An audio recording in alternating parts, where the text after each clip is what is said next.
بسم اللہ الرحمن الرحیم۔ السلام علیکم کلاس 1۔ امید ہے سب بچے خیریت سے ہوں گے۔ پیارے بچوں، آج ہم اپنا 11واں سبق پڑھنے جا رہے ہیں اردو کی کتاب کا، جو کہ ہے سورج چاچا۔ یعنی یہ چیپٹر جو ہے وہ ہمارا سورج کے حوالے سے ہے، اور سورج کیا کیا کام کرتا ہے، سورج کے کیا فائدے ہیں، وہ ساری چیزیں ہم اس چیپٹر میں پڑھیں گے۔ تو آئیے ہم اس کی ریڈنگ سٹارٹ کرتے ہیں۔ سبق کا نام ہے سورج چاچا۔ پیارے بچوں، آپ اپنے چندا ماموں کو تو جانتے ہیں نا؟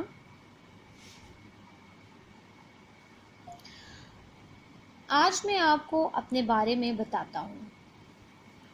اب یہاں پہ کہہ رہے ہیں، سورج کہہ رہے ہیں کہ آپ اپنے چندا ماموں کو تو جانتے ہیں، آج میں آپ کو سورج کے بارے میں بتاتا ہوں۔ میں آپ کا سورج چاچا ہوں۔ دور سے تو بہت چھوٹا دکھائی دیتا ہوں، لیکن میں بہت بڑا ہوں۔ میں کبھی دیر تک نہیں سوتا۔ اگر میں دیر تک سو جاؤں تو دن کیسے نکلے گا، روشنی کیسے ہوگی، اللہ کا نور کیسے نظر آئے گا۔ میرے آنے سے ہی دن کا آغاز ہوتا ہے۔ پھل اور سبزیاں میری روشنی سے پکتی ہیں۔ اب یہاں پر دیکھیں کہ جو سورج چاچا ہیں وہ ہمیں اپنے بارے میں بتا رہے ہیں، کہ وہ کہہ رہے ہیں کہ پیارے بچوں، آپ اپنے چندا ماموں کو تو جانتے ہیں، کیونکہ موسٹلی لوگ جو ہیں وہ چاند کو کہتے ہیں چندا ماموں۔ چھوٹے بچوں کو بہلا رہے ہوتے ہیں، انہیں کہانیاں سنا رہے ہوتے ہیں، تو چاند کے بارے میں کہا جاتا ہے چندا ماموں۔ تو وہ کہہ رہے، سورج کہہ رہے ہیں آپ اس کے بارے میں تو آپ جانتے ہیں، لیکن میں آج آپ کو سورج کے بارے میں بتانا چاہتا ہوں۔ وہ بتا رہے ہیں کہ میں آپ کا سورج چاچا ہوں، یعنی اگر چاند آپ کا ماموں ہے تو میں آپ کا، یہاں پر چچا لفظ ہوتا ہے لیکن چاچا لوگ بھی کچھ لفظ یوز کرتے ہیں، تو یہاں کتاب والوں نے بھی یہاں پر سورج چاچا لکھا ہے۔ وہ کہہ رہے ہیں کہ میں آپ کا سورج چاچا ہوں۔ میں دور سے بہت چھوٹا دکھائی دیتا ہوں۔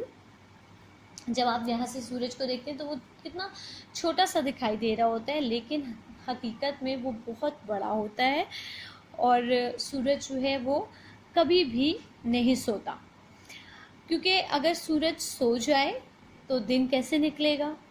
جب رات ہوتی ہے، سورج ڈوب جاتا ہے، پھر جو اس کا اپنا وقت ہے وہ ڈوبے رہتا ہے، اور اپنے وقت پر صبح فجر کے ٹائم وہ دوبارہ طلوع ہوتا ہے، اور پھر دن کا آغاز شروع ہو جاتا ہے، روشنی ہو جاتی ہے۔ اگر وہ دیکھیں پوری دنیا کو ایک سورج جو ہے وہ روشن کر رہا ہوتا ہے، تو اللہ تعالیٰ کی کتنی بڑی نعمت ہے۔ ہم دیکھیں رات کے ٹائم جب اندھیرا ہو جاتا ہے تو ہم نے گھر کی لائٹس آن کر دیتے ہیں، ہر کمرے کی لائٹ آن کرتے ہیں۔ دن کے ٹائم ایسا کچھ بھی نہیں ہوتا، ایون کہ ہر کمرے میں ہماری جو ہے وہ سورج کی روشنی اتنی زیادہ ہوتی ہے کہ وہ ہر کمرے کے اندر جو ہے وہ جا رہی ہوتی ہے، ہمیں کوئی لائٹ لگانے کی ضرورت نہیں ہوتی، لیکن اپنے وقت پر وہ طلوع ہوتا ہے اور اپنے ہی وقت پر وہ غروب ہوتا ہے۔ اللہ تعالیٰ نے جو دنیا کا ایک نظام بنایا ہوا ہے، اس کو اپنی ڈیوٹی کا پتہ ہے کہ کس ٹائم اس نے نکلنا ہے اور کس ٹائم اس نے جانا ہے۔ تو سورج جو ہے وہ ایک بہت بڑی نعمت ہے جس سے ہمیں روشنی حاصل ہوتی ہے۔ اللہ کا نور کیسے نظر آئے گا۔ نظر آنا کا مطلب ہے دکھائی دینا، نور کا مطلب بھی روشنی ہے، یعنی سورج کی روشنی اللہ کا نور ہے، وہ اللہ تعالیٰ کی روشنی ہے۔ تو جب وہ سورج کی روشنی نہیں ہوگی تو اس کا مطلب ہے کہ ہم نے اللہ تعالیٰ کا نور نہیں دیکھا۔ میرے آنے سے ہی دن کا آغاز ہوتا ہے۔ آغاز کا مطلب ہے شروعات، یعنی جیسے ہی دن آغاز ہوتا ہے تو سورج جو ہے وہ طلوع ہوتا ہے تو ہمارے دن کا آغاز ہو جاتا ہے۔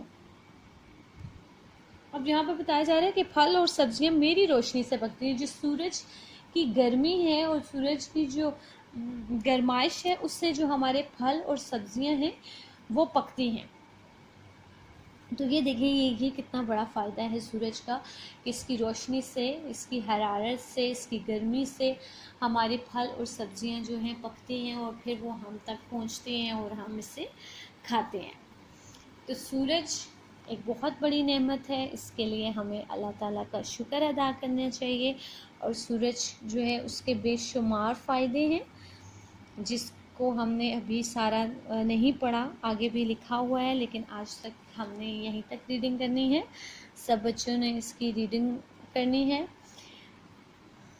اور اس کو سمجھنا ہے کہ سورج کے کیا کیا فائدے ہیں اور یہاں پر سورج کے بارے میں کیا کیا بتایا جا رہا ہے. تو آج کا آپ کا یہی کام ہے کہ آپ نے اس سبق کی ریڈنگ کرنی ہے. اللہ حافظ.